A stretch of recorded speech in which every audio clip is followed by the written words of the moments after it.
Friends gone. I lost at least 6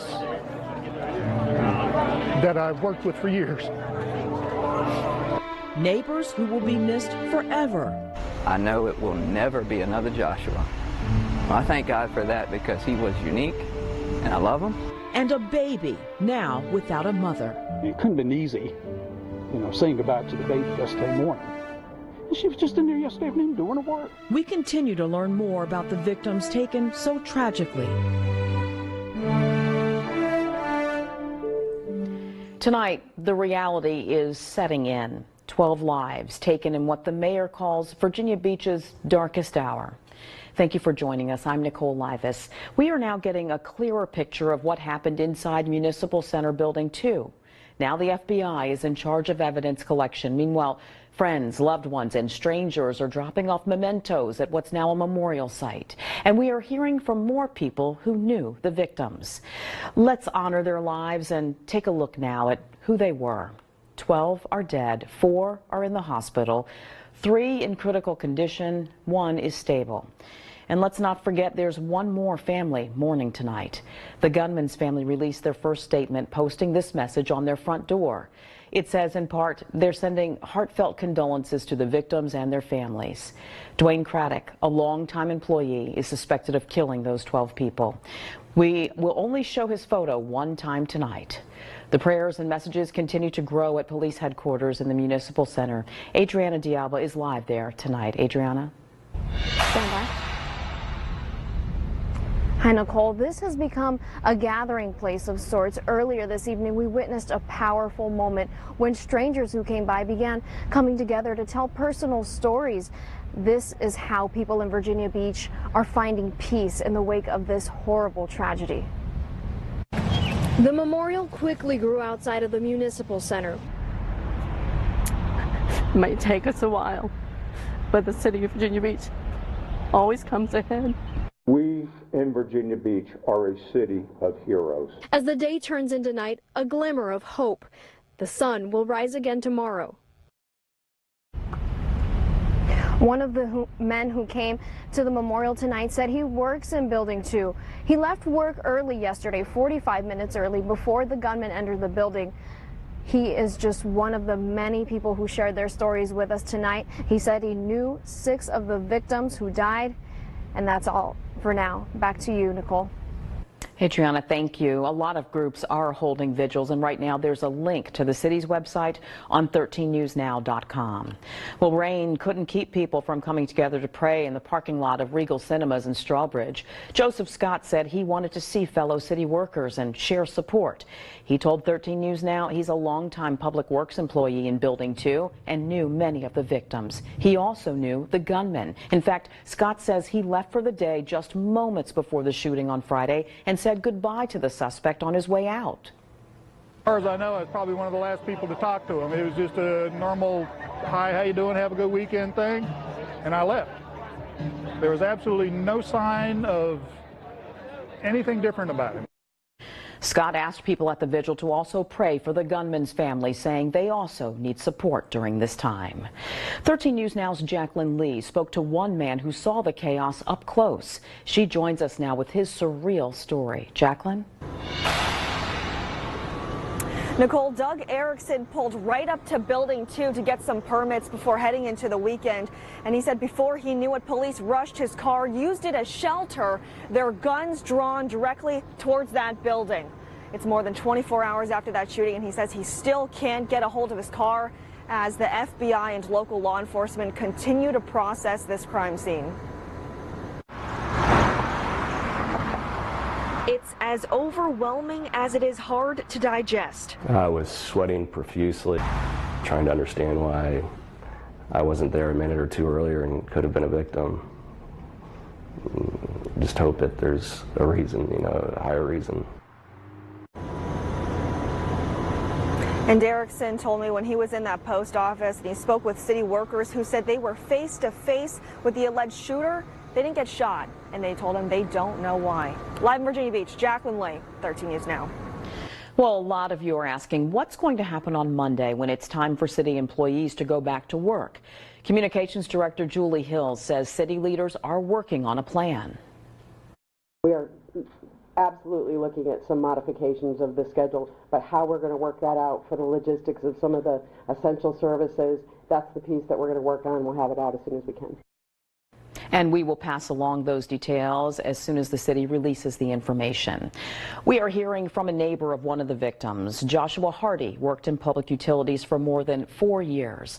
Lorenzo Hall is live at the Municipal Center now with more. Yeah, Nicole, you know, you're a really great person when your neighbors have a lot of kind words to say about you. And in Joshua Hardy's case, his neighbors say he was perfect.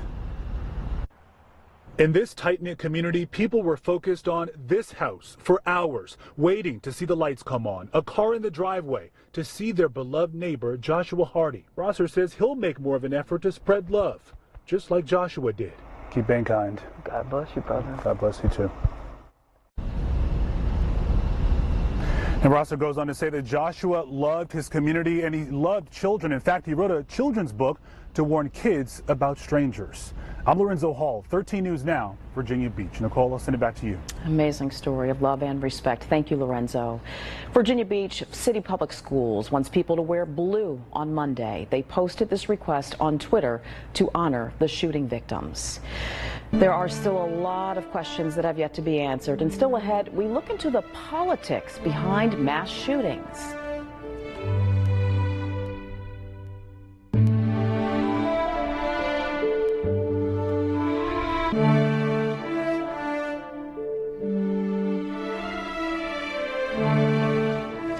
Everyone grieves in different ways, and tonight many are seeking answers through prayer. Our Jenna Kurzina spoke with the pastor of the church where one of the victims attended service. She joins us now live with his message. Jenna.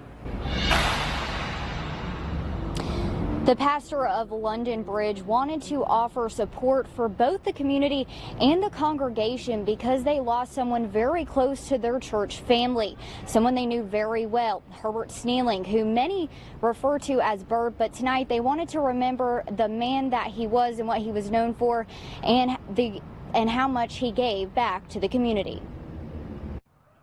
We're all looking for answers. The community of Virginia Beach is still mourning the lives of 12 people killed by a violent gunman, including the church community at London Bridge Baptist. We can continue, that God will still be with us, and God will help us, and God will heal us. Now, many of the church members I spoke to after the service say they can really feel the impacts that the shooting has had on the community, but they want to continue to move forward, but also remember the lives that were lost. Live in Virginia Beach, Jenna Kurzina, I'm going to send things back to you. Jenna, thank you. ATF agents confirmed they found 2 more firearms at the gunman's home. Both were bought legally. This condo on Atkins Arch in the Bayside area is where he lived. Neighbors say he kept to himself, so they didn't think twice about him owning guns or having cameras pointing out of his windows. Neighbors say they saw law enforcement collecting evidence overnight. They say SWAT teams used a flashbang to blow down the door. We're also learning more about the gunman and how he attacked innocent victims in Municipal Center building, too. The ATF confirms he used 2 weapons. Both were .45 caliber handguns, and their investigation confirms he purchased them legally. We also know he used extended magazines and a suppressor. That means he had more ammunition and did not have to reload as often. The suppressor, also known as a silencer, allowed him to move around the building more quietly. We've also learned the alleged shooter had 6 years of military service. Dwayne Craddock enlisted in the Virginia National Guard in 1996. He was assigned to a Norfolk-based battalion. He was discharged in 2002 with the rank of specialist. Now, his records do not indicate any overseas deployments. He went on to earn an engineering degree at ODU. The tributes for Virginia Beach keep flooding in from around the country. Today, the Norfolk Tides Major League affiliate, the Baltimore Orioles, held a moment of silence before their game. Similar memorials are happening at events across the world. And closer to home, the Tides had their own moment of silence at Harbor Park. Take a look. Little leaguers joined the pros, standing in silence on the field before the national anthem.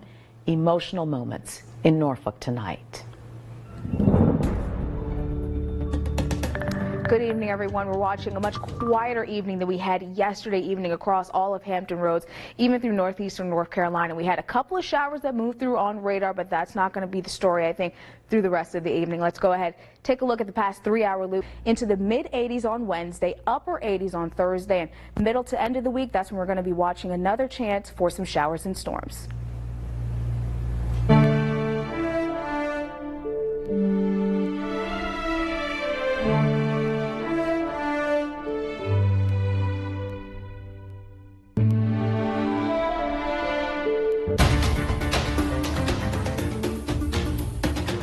Our continuing coverage of the Virginia Beach tragedy continues. Tonight, the question is, if not now, when is the time to talk about changing the laws to keep people safe? Some people on social media say politicians are taking advantage of the situation if they discuss this right after a tragedy. Well, now that we've had a mass shooting right here in Hampton Roads, Attorney General Mark Herring says this is absolutely the right time to talk about it. We also need to take reasonable, prudent steps to protect our communities and keep people safe. And we need to talk about that. Now, during this year's General Assembly session, Virginia lawmakers introduced more than 70 gun-related bills. They approved only one measure to restrict the firearm rights of people who had mental health problems as teenagers. 12 lives cut tragically short. This is a disaster unlike anything Virginia Beach has ever seen, but it's extremely painful for the community. It's forcing us to have difficult conversations. How do we cope and how do we heal? As you might imagine, everyone copes differently. We talked to a professional counselor who says sharing your feelings is important. We do well bonding together. We do well in group settings. We do well talking about it. Being a part of a vigil, being part of a community experience are all really important pieces that can help. She says it's common to feel a range of different emotions: mad, sad, stressed, even inconsolable. But remember to talk to people about what you're feeling. Many of you are watching coverage of the mass shooting and wondering, how can you help? The United Way of Southampton Roads created the Virginia Beach Tragedy Fund. It says all donations will go to the victims and their families. We posted this information on 13newsnow.com. Like everyone else, we're distraught. It's really hit our community hard. We're heartbroken. These were our friends, our neighbors, people that we loved. And it's a very difficult situation. Town Bank already donated $500,000 to the fund. You can drop off checks at any Town Bank branch made out to the Virginia Beach Tragedy Fund. You can also donate through their website or right from your phone. 13 News Now is joining up with United Way on this one. Just text VA Beach, all one word, to 41444.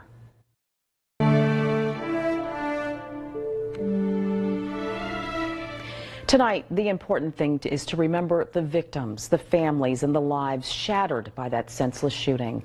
We want to end our coverage honoring the 12 souls we lost.